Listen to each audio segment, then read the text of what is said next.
एक बार सभी का स्वागत है इस YouTube चैनल में। तो दोस्तों मैं अभी लोधी आप सभी का स्वागत करता हूं। तो दोस्तों हम इस वीडियो में MPPS और SSC GD के जो एग्ज़ाम होने वाले हैं तो हम दोस्तों उन्हीं के क्वेश्चन रिपीटेड क्वेश्चन लेकर आए हैं। तो मैं आप लोगों को जो 5 अति महत्वपूर्ण क्वेश्चन बताऊँगा वे आप लोगों के लिए एग्ज़ाम के लिए और दोस्तों आप रिलेटेड क्वेश्चन मैं आप लोगों को दूंगा तो आपके उनकी रिहर्सल होती रहे, इसलिए मैं ये वीडियो लेकर आया हूं। ठीक, तो दोस्तों अब हम देखते हैं अपना क्वेश्चन। आप इस वीडियो में शुरू से लेकर अंत तक बने रहिएगा।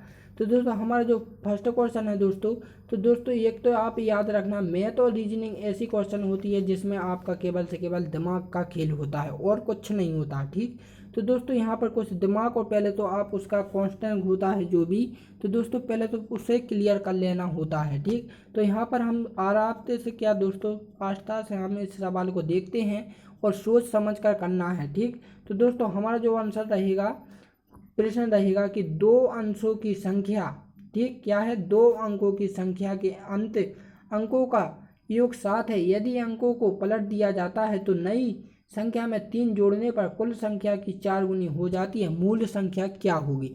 तो दोस्तों पहले तो आप इस क्वेश्चन को अच्छे से पढ़िए, समझिए, इसके बाद इसका आंसर दे सकते हैं तो दीजिए, वरना मैं आप लोगों को बता ही रहा हूँ। तो दोस्तों इसमें करना क्या होता है दोस्तों, सबसे पहले तो आपको मैंने अभी हाल बताया है कि इसमें केवल से केवल आप लोगों को क्या समझना होता है और कुछ नहीं करना है। अब देखो इस क्वेश्चन में इस प्रकार के आते हैं दोस्तों, तो क्वेश्चन से नहीं इसके क्या ऑप्शनों को देखा जाता है। ठीक, तो ऑप्शनों को देखा जाता है। अब वो बोल क्या रहा है, तो दोस्तों दो अंकों, अब क्वेश्चन को अच्छे से देखना। ठीक, दो अंकों की संख्या, ठीक, दो अंकों की संख्या क्या है दोस्तों, दो अंकों की संख्या का योग कितना है, 7 है। यानी वो कोई सी भी दो संख्या है। अब दो संख्या तो दोस्तों हम कई प्रकार की मान सकते हैं, लेकिन यहाँ पर क्या देकर रखी हैं तो हम यही ऑप्शनों से देखेंगे। दोस्तों यदि मैं 3 + 4 करूँ तो हमारा कितना आ रहा है दोस्तों, 7 ही आ रहा है। यानी कि दो अंकों की संख्या का योग कितना आ रहा है, 7 आ रहा है। ठीक, यदि अब अगले आगे देखते हैं, यदि अंकों को पलट दिया जाता है। ठीक, अब दोस्तों ये हमारी जो संख्या थी, यदि दोस्तों 4 को इस प्रकार से पलट दिया जाए 43, ठीक, तो क्या दोस्तों 43 में यदि हम, ठीक, पलट दिया जाता, हमने पलट दी। अब आगे बढ़ते हैं कि नई संख्या में 3 जोड़ने पर, यानी दोस्तों पलटने के बाद ये हमारी नई संख्या बन गई और इसमें हम 3 जोड़ेंगे तो हमारे कितना हो जाएगा, 46 हो जाएगा। ठीक, 46 हो जाएगा तो कुल जोड़ने पर दोस्तों संख्या की 4 गुनी हो जाती है। यानी दोस्तों 46 जो है क्या वो 7 की क्या है दोस्तों, 4 गुना है, नहीं है। तो दोस्तों ये इसका क्या है, राइट आंसर नहीं होगा। तो ऑप्शन ए इसका क्या हो जाएगा, गलत हो जाएगा। क्या गलत हो जाएगा? तो दोस्तों अब हम देखते हैं ऑप्शन बी। ठीक, हमारा ऑप्शन ए तो क्या हो गया, गलत हो गया। ठीक, अब हम क्या करते हैं, ऑप्शन बी को देखते हैं। तो बी को भी उसी प्रकार से देखना है दोस्तों। तो देखो 6 और 1 कितना होगा दोस्तों, 7 ही होगा हमारा। ठीक, कितना होगा, 7 तो होगा ही। अब उनने क्या बोला है, पलट दिया जाता है, तो दोस्तों ये हमारी कितनी हो जाएगी, 16 हो जाएगी। ठीक, अब 16 में दोस्तों उनने क्या बोला है, 3 जोड़ना भी है, क्योंकि 3 जोड़ना भी है पलटने के बाद। तो दोस्तों जो हमारी 19 होगी, क्या 19 61 की 4 गुना है, नहीं है ना। ठीक, यानी जो 19 है इसकी 4 गुना है, नहीं है। तो ये भी हमारा ऑप्शन क्या हो जाएगा, गलत हो जाएगा। अब हम करते हैं 25 को सॉल्व। तो 25 का तो मतलब 7 हो रहा है योग। ठीक, अब 7 होने के बाद दोस्तों अब इसे पलट देते हैं हम तो 52 हो जाता है। अब 52 में दोस्तों हमने क्या बोला, 3 जोड़ना भी है, तो हमारा कितना हो जाएगा, 55 हो जाएगा। अब क्या दोस्तों जो 55 जो है वो 25 के 4 गुना है, नहीं है ना। तो ये भी इसका क्या हो जाएगा, गलत आंसर हो जाएगा। अब दोस्तों आप लोगों को पता ही है, जब 3 को ऑप्शन गलत हो जाते हैं तो जो चौथा होता है वो क्या होता है, राइट आंसर ही होता है। ठीक, तो ऑप्शन डी इसका राइट आंसर हो जाएगा। लेकिन आप लोगों को बताने के लिए कैसे किस प्रकार से करना है तो वो देखना। अब दोस्तों 16 है, 16 को हमने क्या, 7 दो अंकों की संख्या है तो वो क्या 1 और 6 कितनी, 7 जोड़ रहे हैं तो 7 हो रही। यदि अंकों को पलट दिया जाए तो हमने क्या, उन्हें पलट दिया, तो हमारी कितनी हो गई, 61 हो गई। अब जो नई संख्या बनी, यानी 61 हमारी नई संख्या बन गई, तो उसमें क्या 3 जोड़ना है, 3 जोड़ दिए, तो 3 जोड़ने पर आप कितना हो गया, 64 हो गया। ठीक, कुल जोड़ने पर कुल संख्या की कितनी हो जाए, 4 गुनी हो जाती कुल संख्या। यानी दोस्तों इसकी 16 जो है, 16 क्या 64 की 4 गुना है, हाँ 16 64 की 4 गुना ही तो है। ठीक, तो डी इसका राइट आंसर हो जाएगा। अब हम देखते हैं दोस्तों अगला क्वेश्चन। तो अगला जो क्वेश्चन रहेगा कि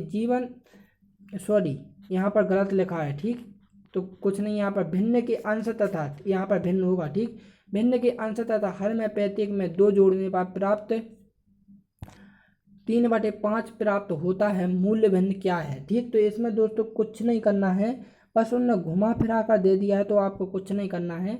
उनने क्या बोला है कि 3/5 प्राप्त होता है 2 जोड़ने पर, तो जैसे 1/2 है तो इसमें 2 जोड़ोगे, ठीक, अंश में जोड़ोगे, ठीक, अंश में जोड़ोगे और हर में भी 2 जोड़ोगे, तो ये 3 कितना हो रहा है, 4 हो रहा है, तो ये नहीं होगी। ठीक, अब जो देख लेते हैं हम अगली, तो दोस्तों 1/3 है, ठीक, तो 1/3 में 2 जोड़ोगे, ठीक, 2 जोड़ोगे, तो ये हमारी कितनी हो रही है, 1 कितनी हो रही है, 5 हो रही है, सॉरी 3/5 हो रही है, तो 3/5 ही प्राप्त हो रहा है, तो ऑप्शन बी इसका राइट आंसर हो जाएगा।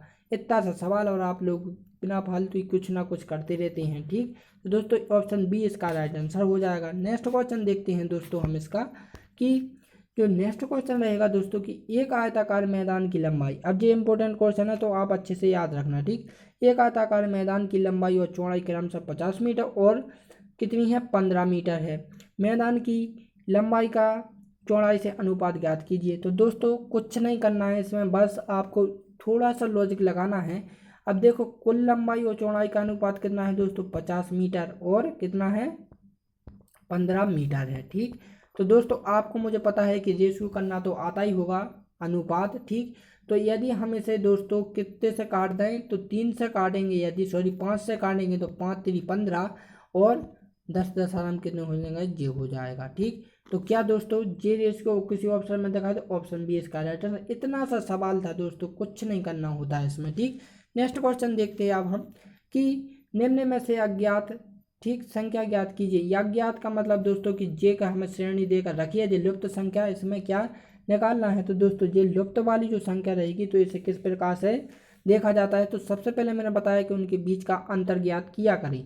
तो इनके बीच का अंतर देखें दोस्तों तो कितना आ रहा है, 2 हो रहा है। ठीक, इनके बीच का अंतर 1 हो रहा है, इनके बीच का अंतर कितना हो रहा है, 6 हो रहा है। ठीक, और इनके बीच का अंतर भी दोस्तों कुछ नहीं हो रहा है, 0 हो रहा है। ठीक, और ये हमें निकालना ही है। तो दोस्तों अब इनके बीच में अंतर कुछ नहीं समझ में आ रहा है, तो हमें अब इस प्रकार से जब हमें इनके बीच कोई लॉजिक नहीं लगता है दोस्तों, तो आपको पता है कि हम एक एक संख्या छोड़कर उनका अंतर देखते हैं। ठीक, तो यदि मैं बात करूं दोस्तों इनकी, कि 3 और 6 के बीच में यदि लॉजिक की बात करें दोस्तों, तो क्या 2 का इंटू किया है तो हमारा कितना हो गया, 6 हो रहा है। ठीक, अब इन दोनों की बात करें दोस्तों, कि 6 में भी यदि हम 2 का इंटू करें तो हमारा कितना हो रहा है, 12 हो रहा है। ठीक, तो इसी प्रकार दोस्तों 12 में भी यदि हम 2 का इंटू करें तो कितना हो रहा है, 24 हो रहा है। ठीक, और 24 में यदि हम दोस्तों कितने 2 का इंटू करेंगे तो 48 होगा आगे चलकर। ठीक, कितना होगा, 48 होगा।